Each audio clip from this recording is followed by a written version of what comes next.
Hey folks, and welcome to CarStarz' 10 cool facts about Reggie's 70 Pontiac GTO in the 1977 film Slapshot. Fact number 1. There was a single, authentic 1970 Pontiac GTO used to portray Coach Reggie's car in the film. Rather than purchasing a car outright or sourcing it from another studio and/or fleet for the film, the production team opted to borrow a privately owned GTO from a local resident in Pennsylvania, where much of the movie was filmed. The decision to use a locally sourced car helped reduce costs a bit while adding authenticity to the film's setting.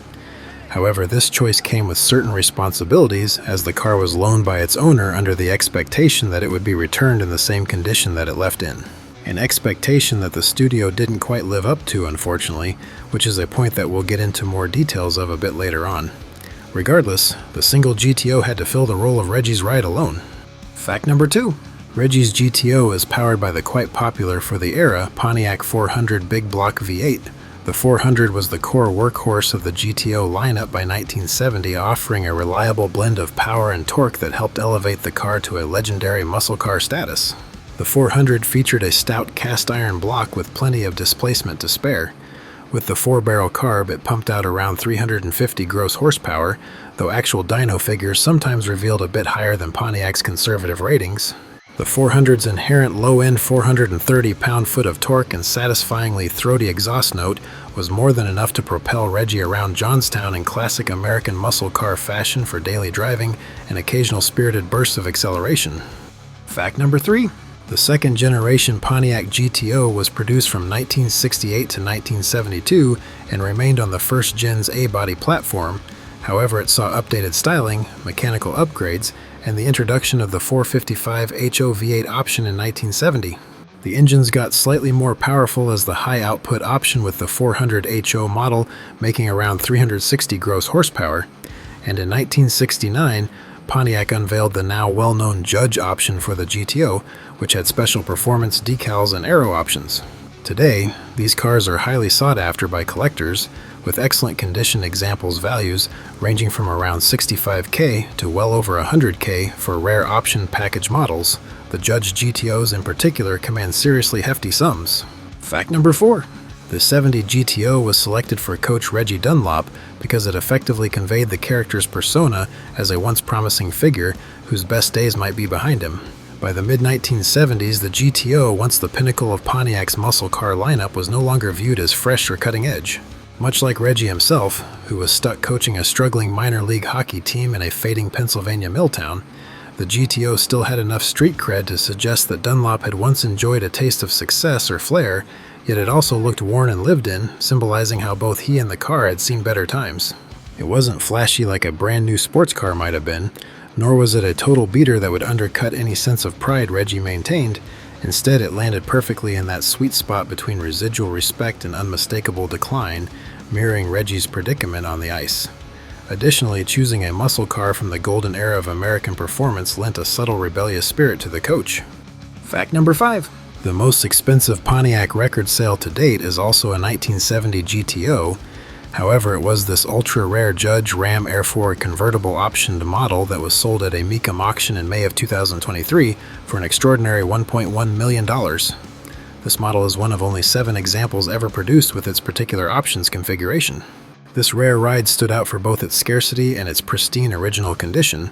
Pontiac produced only a small number of GTO Judge Ram Air 4 convertibles in 1970, and only around a dozen still remain today with matching numbers, factory documentation, and fully restored. This GTO, decked out in its top-tier performance options, was presented in show quality, restored to all original condition down to the correct factory hoses, clamps, and paint. The Judge graphics package was meticulously reapplied during restoration, and the interior showcased the correct trim code and optional extras, all contributing to its unprecedented 7-figure sale price. Fact number 6. So, were there any modifications made to the car to play the part, you ask? Well, for its role in the film, the GTO underwent a few slight modifications to better suit its on-screen presence and the gritty working-class aesthetic of the film.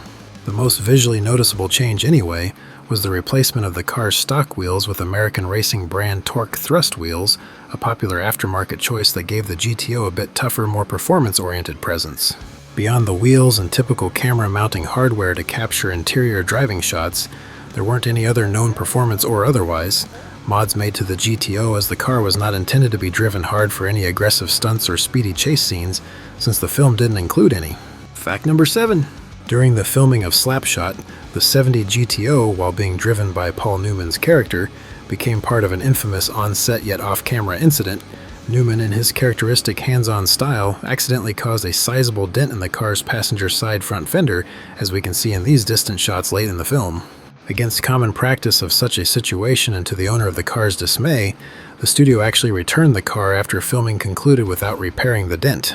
This decision was highly unusual, as studios typically handle such damages to maintain goodwill with private vehicle owners. The owner, who had agreed to loan the car under the assumption it would be returned in the same condition as it was when they picked it up, was understandably upset by the lack of effort to repair it. Feeling slighted by the studio's neglect, the owner had to have the damage repaired himself. Fact number 8. A number of years after its use in the film, the screen-used GTO eventually underwent a full restoration commissioned by its private owner. The restoration process was a meticulous endeavor aimed at returning the car to its original factory condition, celebrating both its identity as a classic muscle car and its unique connection to the film. Although modifications made during the film, such as the aftermarket wheels, were reverted and stock components were reinstalled. Attention was paid to every detail in the restoration, the body and interior, down to the mechanical components, ensuring the car reflected the authenticity of a fresh and factory-correct 70 model GTO. The refreshed screen-used GTO even made a public appearance at the Slapshot 40th anniversary celebration in Johnstown, Pennsylvania.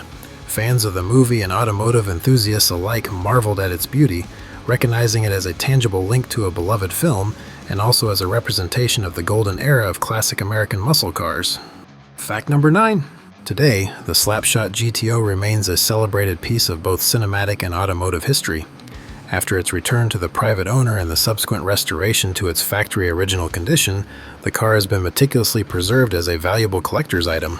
The Slapshot GTO still occasionally makes public appearances, most notably at events celebrating the legacy of Slapshot, such as the aforementioned 40th anniversary in 2017. Who knows, maybe it'll show up again for a 50th anniversary in 2027. It is known to be in the care of individuals who value its dual identity as both a film prop and a classic muscle car. The car's journey, from a locally sourced vehicle in Pennsylvania to an iconic piece of movie memorabilia, has cemented its place in pop culture and automotive lore, ensuring its preservation for future generations to admire. Fact number 10.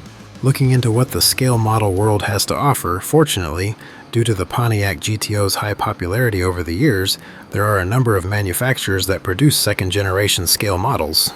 Probably the highest quality 70 GTO diecast models you'll find out there are the 1/18 scale GTO series cars from the high-end brand GMP.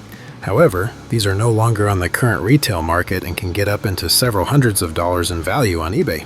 Unexpectedly, despite Slapshot being a fairly low-profile film, it did catch the attention of the Greenlight brand at least, as they released a somewhat official Slapshot 70 GTO in 1/64 scale a few years back, which was pretty cool, although these are no longer on the current retail market either, but can be had on eBay for around the $45 mark typically. As for available second-gen GTO model kits, model kit builders can pick up this 1/25th scale 68 GTO model kit from AMT for around the $30 mark to build a replica of Reggie's 70 GTO. I will put a link in the description below to where you can get this kit for those interested. Well, there you have it, folks. Thanks for watching, and make sure to hit that subscribe button if you like what you saw here. You guys are all great. See you next time.